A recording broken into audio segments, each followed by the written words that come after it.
This baby was abandoned in a ditch filled with filth, but saved by a young millionaire. But 3 years later, the child's father shows up accusing the millionaire of stealing the baby. Comment what you think will happen and subscribe to my channel to support my work. The rain poured relentlessly that night in Harmony Creek, a small town in rural Ohio. Luke gripped the steering wheel, struggling to maintain control on the dirt road that had turned into a mud pit. At 21, he bore the responsibility of managing the small chain of hardware stores that his grandfather had left him. He needed to reach one of the stores to resolve an employee issue, but the storm made his journey treacherous. The young entrepreneur slowed down, looking for a safe place to pull over and wait out the rain. That's when a strange sound cut through the noise of the storm. Luke frowned, confused. It sounded like crying, but that couldn't be. Not here, not in this deserted place. He turned off the engine and listened intently. The sound returned, clearer. This time, a faint, high-pitched cry like a muffled scream. It came from a nearby vacant lot, shrouded in darkness and mud.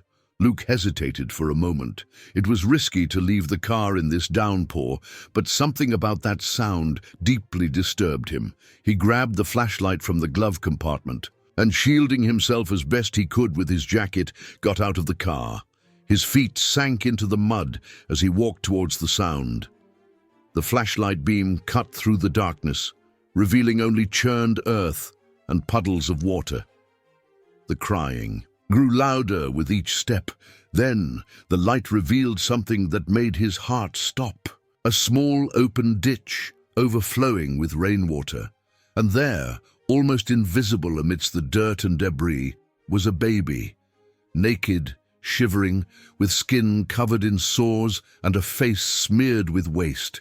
Its eyes, red from crying, looked at Luke with a mixture of fear and pleading.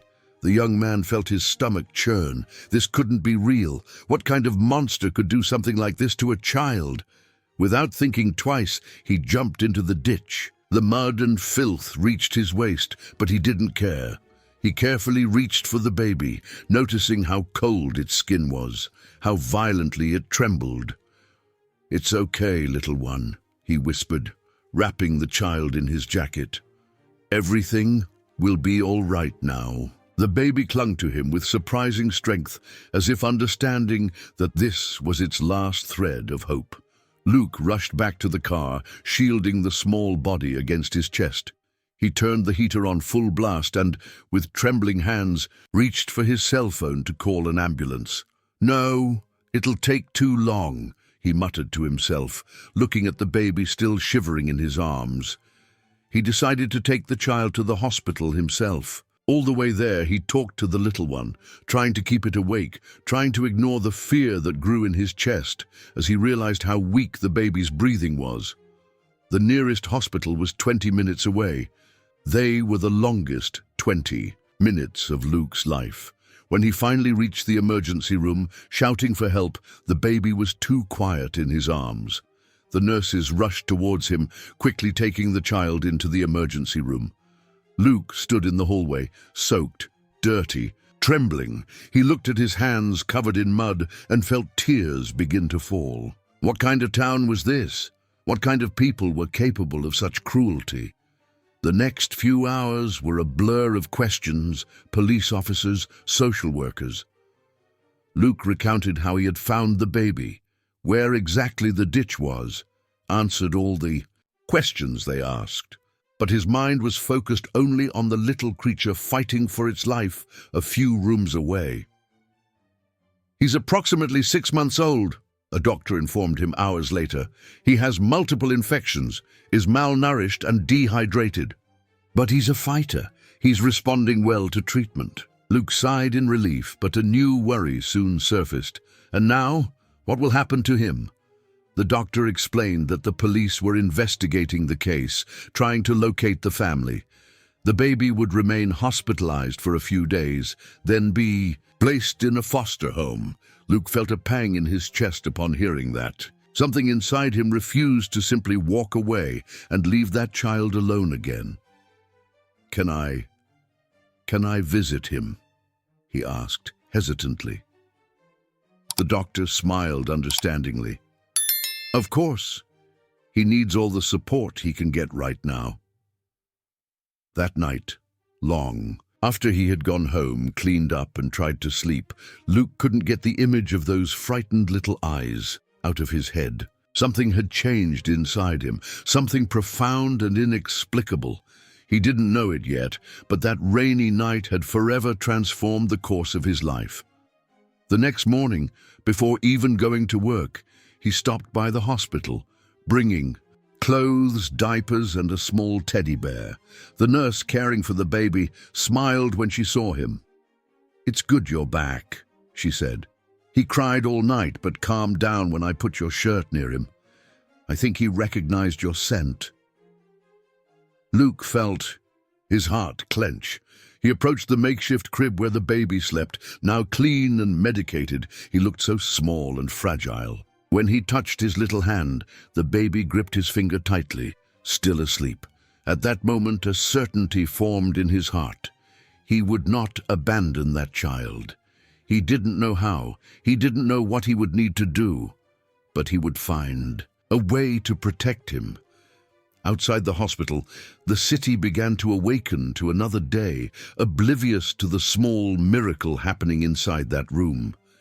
A 21-year-old, who until then only worried about business and numbers, was discovering the true meaning of unconditional love. And an abandoned baby, who had only known pain and suffering in his few months of life, was finally finding a place to call home. The days in the hospital turned into weeks. The baby, whom the staff began calling Casey, fought bravely against the infections. Luke reorganized his entire routine to be able to visit him twice a day, in the morning before opening the stores, and at night after closing the last establishment. His employees noticed the change in their boss, always so focused on business and now constantly distracted, checking his watch, eager to return to the hospital. The case gained traction in the town. Local newspapers reported the rescue of the abandoned baby, but no one came forward to claim the child. Social workers scoured recent birth records, visited peripheral neighborhoods, spoke with midwives. Nothing. It was as if Casey had appeared out of nowhere that stormy night. Gradually, the wounds began to heal. The skin, once covered in lesions, began to gain color. The eyes, which initially showed only fear, now sparkled when they recognized Luke. The first smile came on a Sunday afternoon when the young businessman was making faces to amuse him. It was such a special moment that Luke felt his eyes well up. "He only smiles like that for you," commented Donna Marlene, one of the hospital's oldest nurses. "It's like he knows you saved his life." But not everything was smiles. The nights were particularly difficult. Casey would wake up screaming, with night terrors that none of the professionals could completely calm. His small body would tremble violently upon hearing louder male voices, and he refused to accept food from people he didn't know.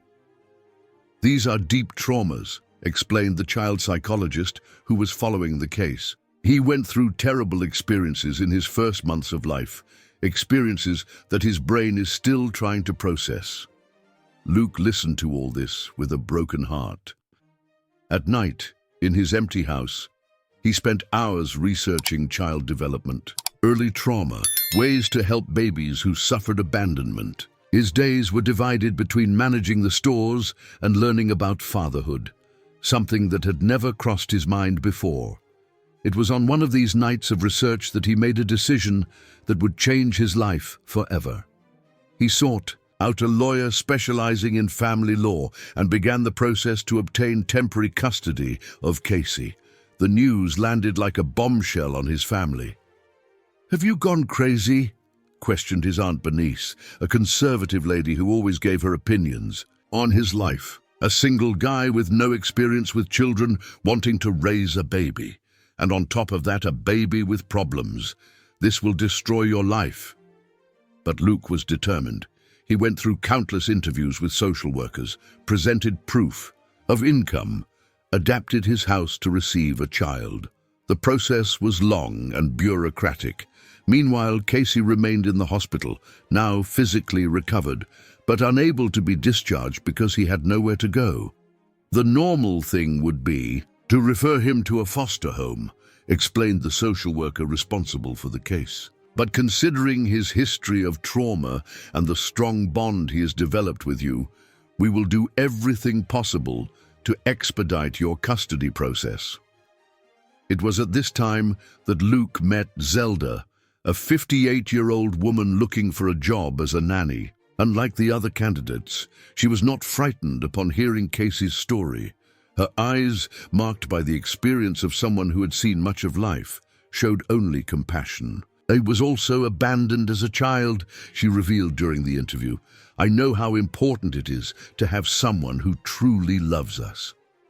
Zelda had a special way about her, a mixture of strictness and affection that immediately won Luke over.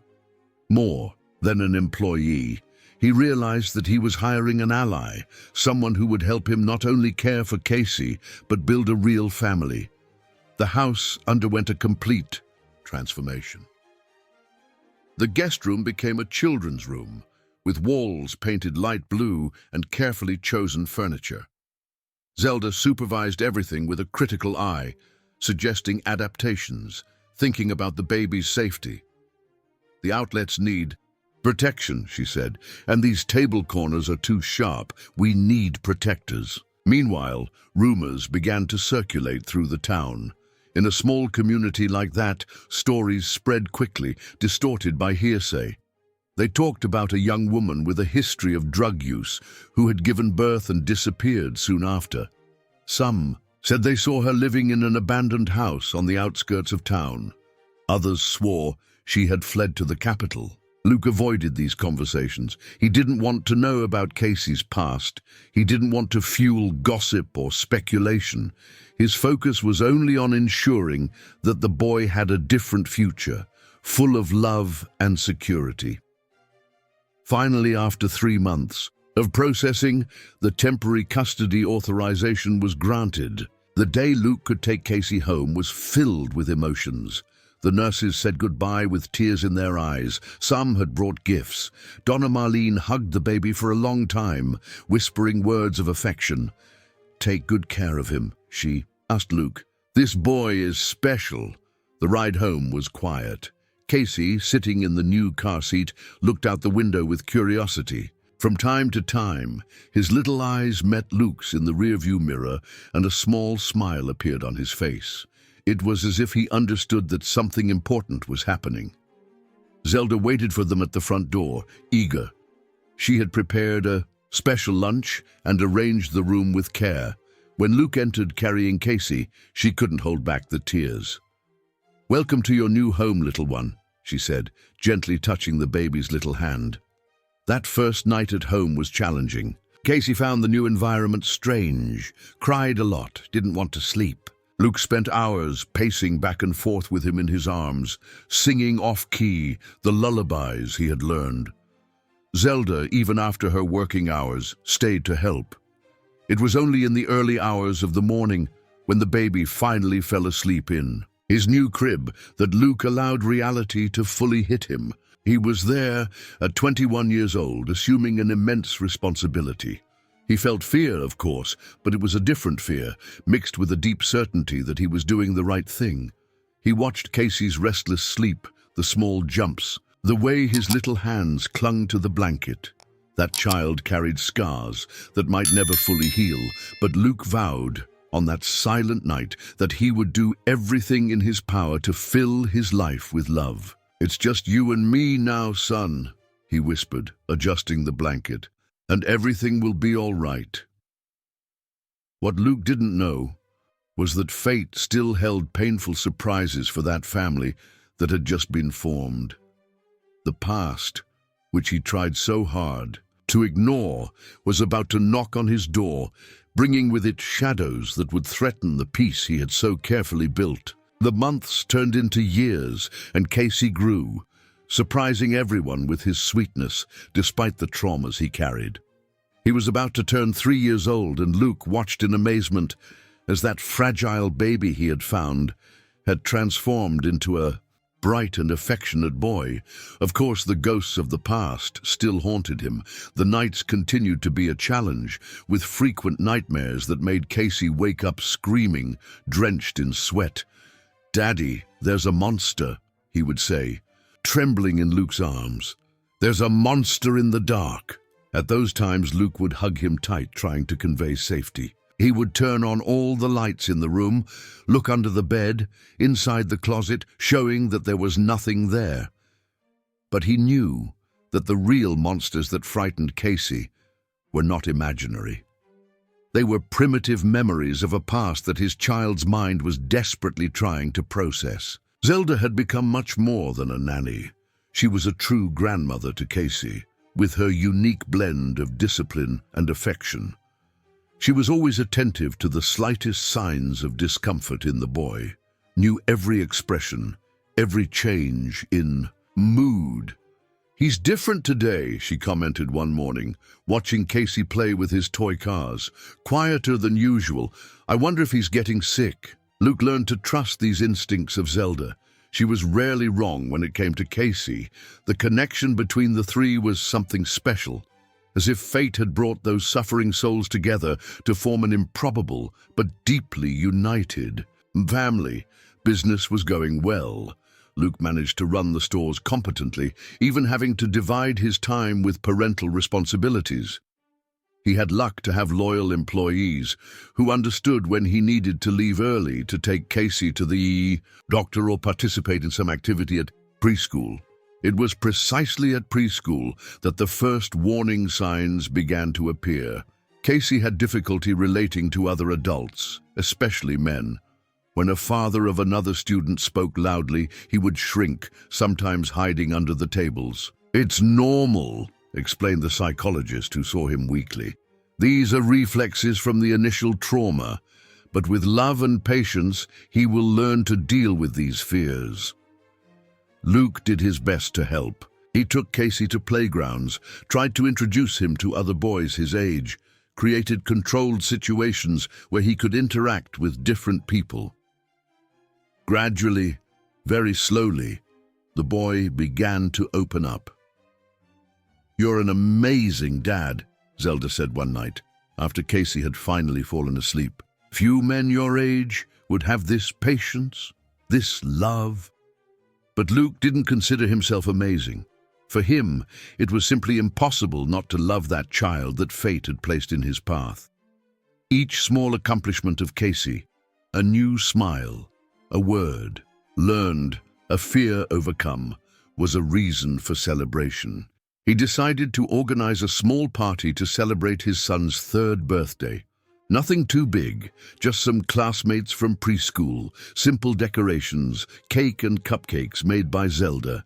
He wanted it to be a special day, full of happy memories. On the morning of the party, while helping Zelda fill balloons, Luke realized he had never felt so complete. The house was a delightful mess, with gift wraps scattered around, chocolate frosting cooling in the kitchen, and Casey running from one side to the other, excited about the preparations. That's when the doorbell rang. "That must be Ms. Riley," Zelda said, heading towards the door.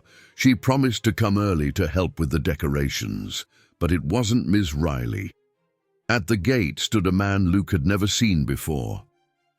Tall, thin, with clothes covered in dry mud and bare feet. His eyes were red and restless, his disheveled hair fell over his unshaven face. There was something disturbing about his presence, something that made Zelda instinctively recoil. "Can I help you?" she asked, keeping the gate closed. "I want to see my son," the man said in a hoarse voice. "I know he's here. Casey." Luke, who was in the kitchen, heard the conversation and felt his blood run cold. He ran to the door, positioning himself in front of Zelda. "Who are you?" he asked, trying to keep his voice steady. "My name is Dominic," the man replied, gripping the gate bars tightly. "And you stole my son." The world seemed to stop for a moment. Luke felt as if all the air had been sucked out of his lungs. Behind him, he could hear Zelda whispering something about calling the police. "I don't know what you're talking about," he managed to say finally. "Casey was abandoned. I found him! In a ditch," Dominic completed with a twisted smile. "I know. Everyone in town knows that story, but it wasn't abandonment. His mother, my partner, was confused with postpartum depression. She didn't know what she was doing. And when she came to her senses, when she wanted to find our son, she discovered that you had taken him." Dominic's words were like stabs. He continued, his voice getting louder. "She died, you know. Died of heartbreak a few days later. And I went crazy. I lost everything. I went to the streets. Only now I managed to pull myself together. Only now I had the strength to come get what's mine." Luke felt his heart beating so hard he thought it would explode. For 3 years, he had tried not to think about the possibility that Casey had a family somewhere. He had convinced himself that the abandonment had been definitive, that he was doing the right thing by raising the boy.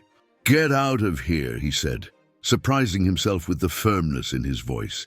"Casey is my son now. I have custody of him, documents, everything legal." Dominic let out a dry laugh. "Legal? You think a piece of paper is worth more than blood? That you can simply pick up a child from the street and call him yours? I'm going to prove he's my son, and when I prove it, you're going to be arrested for kidnapping." At that moment, a noise coming from inside the house made everyone turn. Casey was standing in the hallway, hugging his favorite teddy bear, his eyes wide with fear. Upon seeing Dominic, he began to tremble. "Son!" Dominic shouted, trying to push his arm through the gate bars. "Come here to Daddy!" The shout made Casey panic. He dropped the bear and ran to his room, crying desperately. Zelda went after him, while Luke faced Dominic. "That's enough," he said, struggling to control the anger growing in his chest. "Go away now, or I'll call the police." "This isn't over," Dominic threatened, moving away slowly. "I'll be back, and I'll take my son." After he left, Luke ran to Casey's room. The boy was huddled in a corner, sobbing in Zelda's arms. Upon seeing Luke, he stretched out his arms, begging to be held. "Daddy," he cried, clinging to Luke's neck. "Don't let the monster get me. Please, Daddy." Luke hugged his son tightly, feeling his own tears begin to fall. The day that was supposed to be a celebration had turned into a nightmare, and something told him that this was just the beginning of a battle that would change their lives forever. The days that followed Dominic's visit were filled with constant anguish. The small birthday party was cancelled, much to Casey's sadness, who didn't understand why his friends wouldn't come anymore. Luke tried to compensate for his son's disappointment with more attention and affection, but he realized that something had changed. Fear had returned to the boy's eyes, that same frightened look he had when he found him that stormy night. Zelda, always so strong, was also visibly shaken. "There's something wrong with this story," she said while preparing breakfast. "Did you see how Casey reacted when he saw that man? It wasn't just fear of a stranger, it was pure terror, as if he recognized something bad." Luke agreed. Casey's reaction had been too intense to be just shyness or fear of strangers. In the following days, the boy relapsed into behaviors he had already overcome, wetting the bed, refusing to eat, waking up screaming several times during the night. "Daddy, is the bad man coming back?" he asked every night before going to sleep, clutching his teddy bear. "No, son," Luke replied, trying to convey a security he didn't feel. "Daddy won't let anyone hurt you." But Dominic came back, the next day, and the other, and the other. Sometimes he would appear at the front door. Other times he would stand on the corner watching. He began to spread around town that Luke was a kidnapper, that he had stolen his son on a night of confusion. Comments started at the stores. Customers whispered, employees asked indirect questions. The story of the mother with postpartum depression, who supposedly had died of heartbreak, circulated by word of mouth, gaining new details each time it was told. Luke sought out his lawyer, Regina, an experienced woman who had helped him in the custody process. She listened to the whole story carefully, taking detailed notes. "We're going to check if there's any birth record," she said. "If this man is really the biological father, there must be documentation somewhere. But don't worry, you have legal custody of Casey. They can't just take him away from you." Regina's words should have reassured Luke, but they didn't. Something in Dominic's story didn't make sense. If he was really the father, why did it take him 3 years to appear? Why didn't he look for his son before, when the news of the abandoned baby was in all the local newspapers? On a particularly tense afternoon, Luke gave in to the pressure and agreed that Dominic could visit Casey. It was a difficult decision, taken more out of fear than conviction. Maybe, he thought, if he allowed supervised contact, Dominic would calm down and things could be resolved in a civilized manner. The visit was in the living room, with Zelda present the entire time. Casey, normally so talkative and cheerful, was silent and tense from the moment Dominic entered. He sat on the farthest corner of the sofa, his eyes wide, following every movement of the man. "Come here to Dad, son," Dominic called, stretching out his arms. His voice had a strange tone, almost artificial affection. Casey didn't move. He just squeezed Luke's hand tighter, who was sitting next to him. The atmosphere in the room was heavy, suffocating. Zelda watched everything with eagle eyes, her restless hands crumpling her apron. "He just needs time," Luke said, trying to ease the situation. "He's shy with strangers." "Strangers?" Dominic growled, his tone changing completely. "I'm his father. You're the stranger here." The visit ended earlier than planned, with Dominic leaving furious and making veiled threats. But it was enough to confirm Zelda's suspicions. There was something deeply wrong with that situation. "Did you notice how he changed?" she asked after Dominic left. "One minute trying to be sweet, the next almost aggressive. And Casey, I've never seen our boy so scared." The visits continued, always tense, always supervised. Luke realized that something was hurting his son, but he didn't know exactly what. Casey came back quieter each time from those meetings, sometimes with bruises on his arms that he couldn't explain. It was Zelda who had the idea of installing a hidden camera in the playroom where the visits took place. "Just for our safety," she argued. "There's something happening that we're not seeing." Luke hesitated initially. It seemed wrong to film secretly, but his concern for Casey was greater than any moral dilemma. The camera was installed discreetly, camouflaged among the toys on the shelf. What they discovered destroyed Luke from the inside out. In the recordings, it was clear that in the moments when he was alone with Casey, Dominic changed completely. His voice became cold, threatening. He squeezed the boy's arms tightly while whispering that he should never have been taken from him, that this wasn't his real family. "You're mine," he would say, his fingers leaving marks on Casey's delicate skin, "and you're coming back to me, whether you want to or not." The boy cried silently, trembling, unable to defend himself or ask for help. It was a heart-wrenching scene, which explained all the nightmares, all the renewed fears. With the evidence in hand, Luke immediately went to Child Protective Services, but upon arriving there, he discovered something that made him freeze.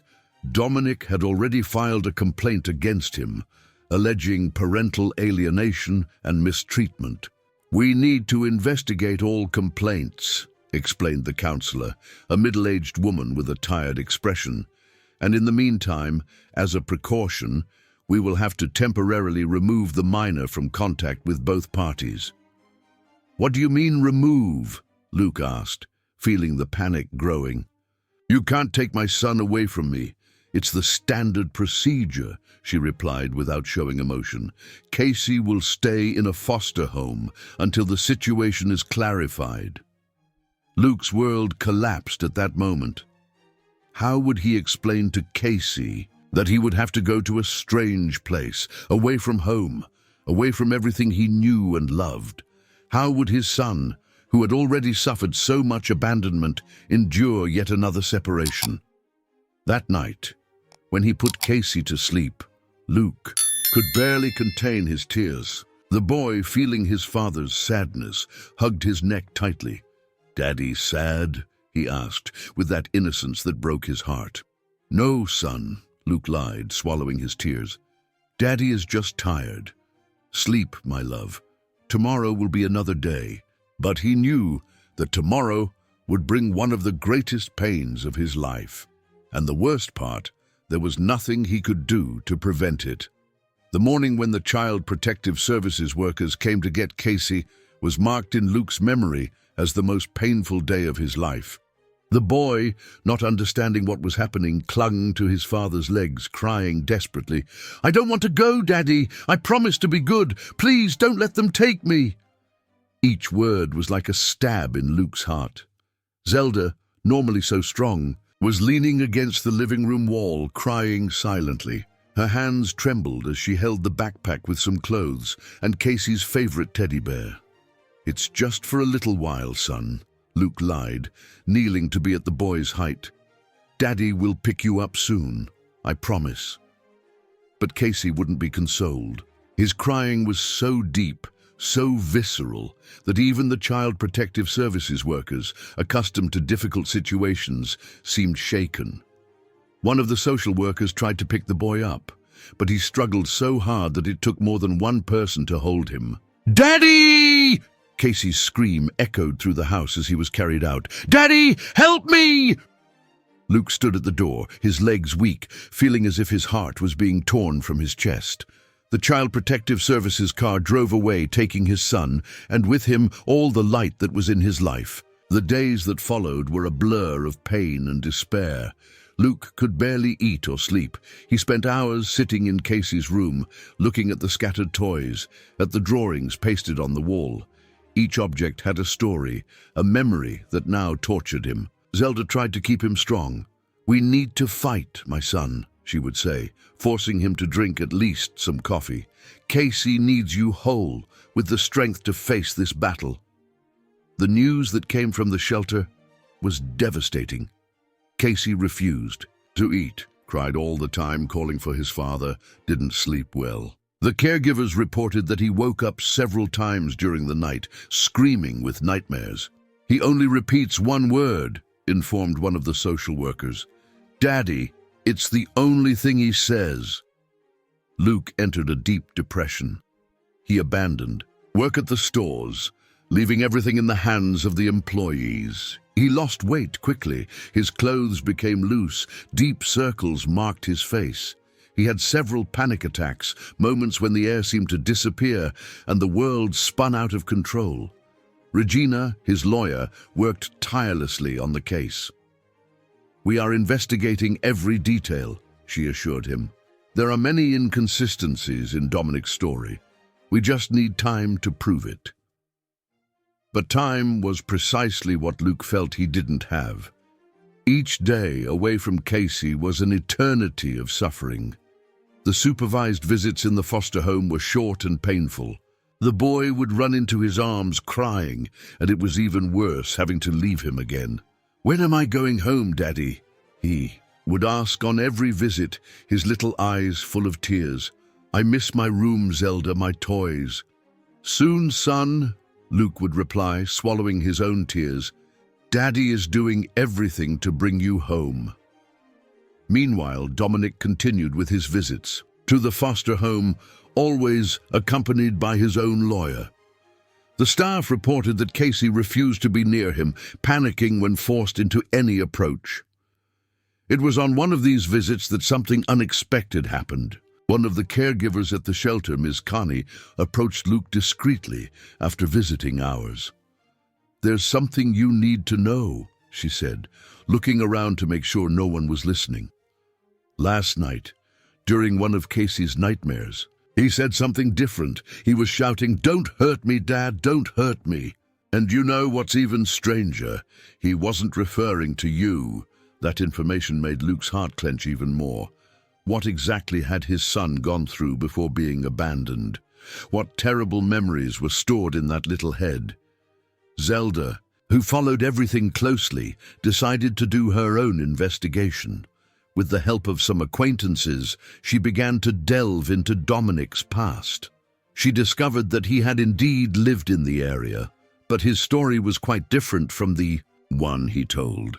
"No one remembers him with a pregnant partner," she reported to Luke. "In fact, people who knew him say he was always a violent man who lived off petty scams." The investigation also revealed that Dominic had been admitted several times to rehab clinics, always leaving before the treatment was finished. His story of living on the streets after the death of his partner was just another one of his lies.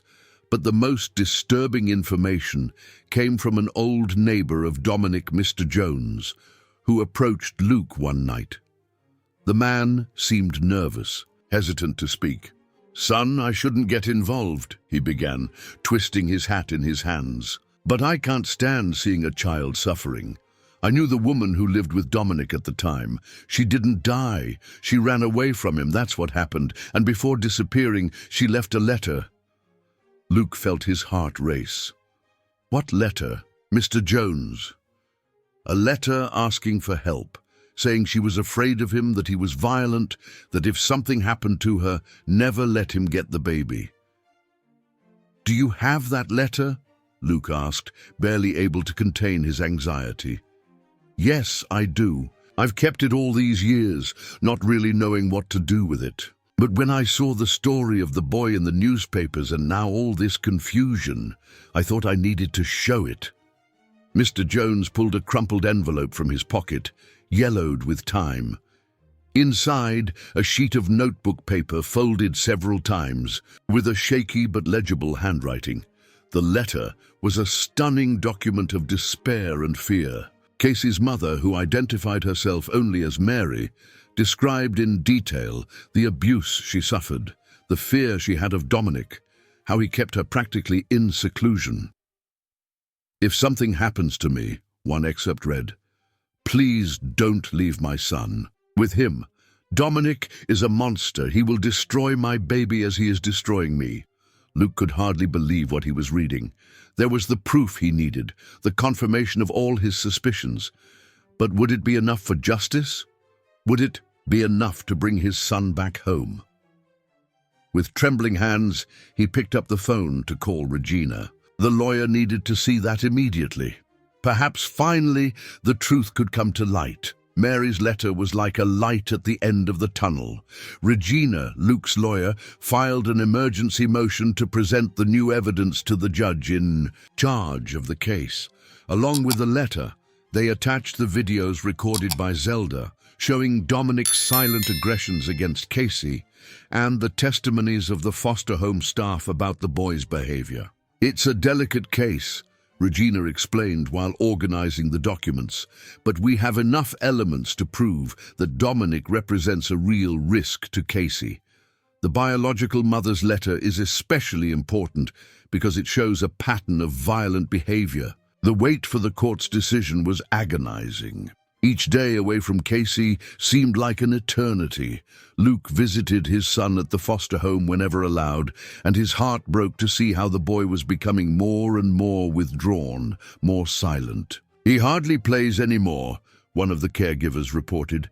"He sits near the window, looking at the street, as if waiting for someone to arrive." Zelda, who also suffered from Casey's absence, kept his room always tidy, as if he could come back at any moment. She changed the sheets, cleaned the toys, watered the small plant he had in the window. "He will come back," she said, with a certainty that came from the bottom of her soul.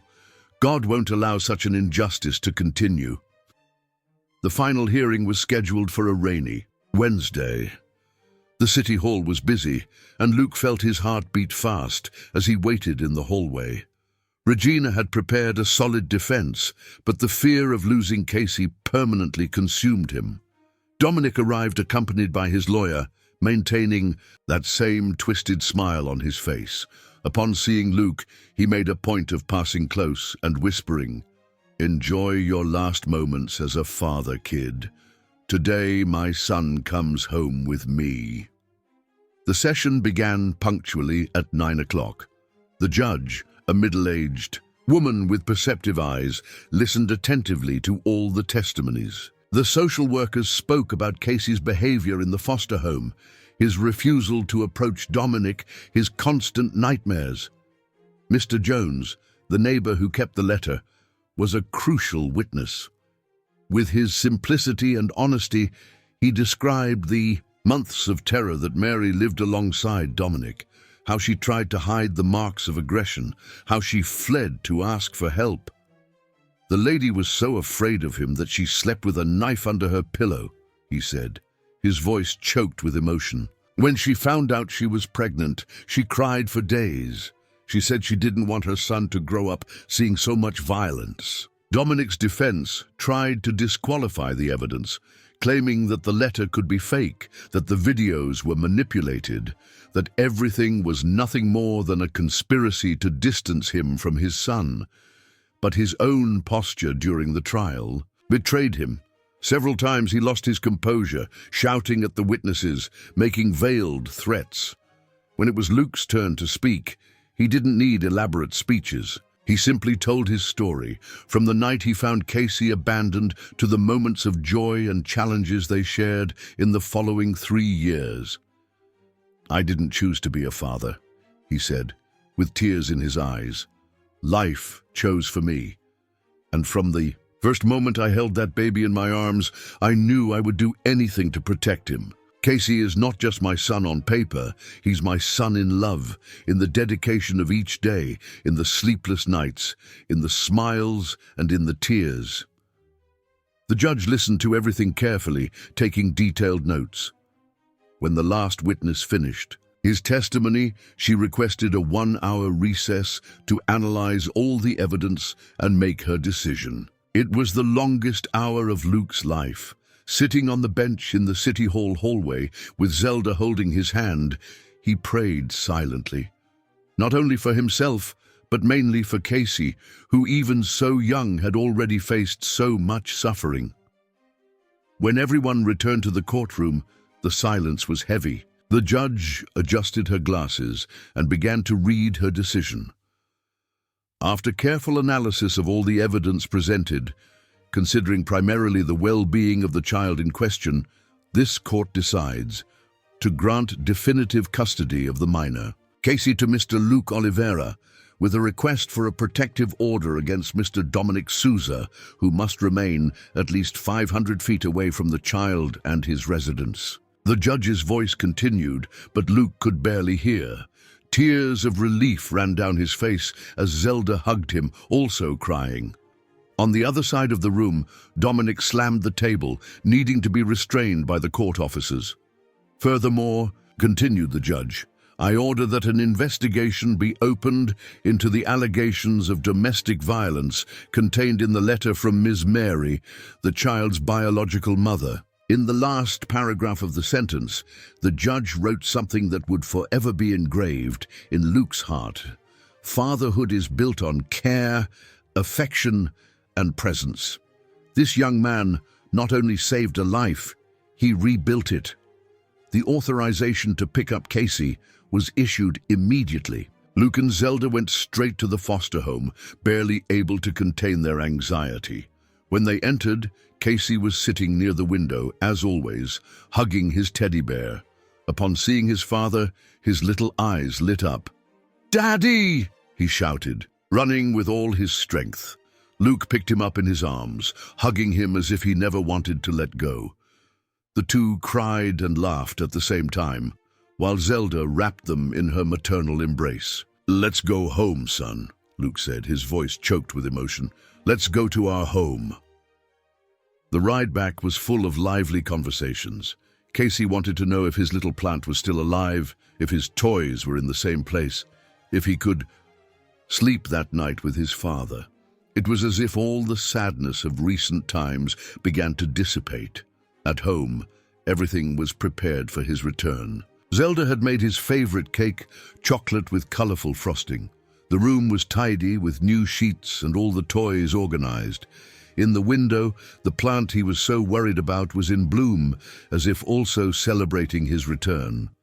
That night, after Casey finally fell asleep in his own bed, Luke stayed for a long time watching his peaceful sleep. There was no more fear in his face, nor that constant tension of recent months. He was at peace. He was home. The next day, a sunny Saturday, Luke took Casey to the park near home. While the boy played on the swing, laughing as he hadn't laughed in a long time, Zelda watched the scene from a nearby bench with tears of happiness in her eyes. "Look, Daddy, I'm flying," Casey shouted on the swing, his laughter echoing through the morning air. Luke smiled, pushing the swing, feeling his heart so full of love that it seemed not to fit in his chest. There, in that simple moment, was all the richness of the world. He didn't need anything else. His greatest treasure was already at home, safe, loved, happy. And so, under the gentle sun of that morning, father and son restarted their story, now without fear, without shadows of the past, only with the certainty that love, true love, the one that is built day after day, is stronger than any document, than any blood tie. It was the love that had saved Casey that stormy night, and it was the love that would continue to guide his steps from then on. A love that didn't need explanations or justifications. It simply was, in its purest and truest form.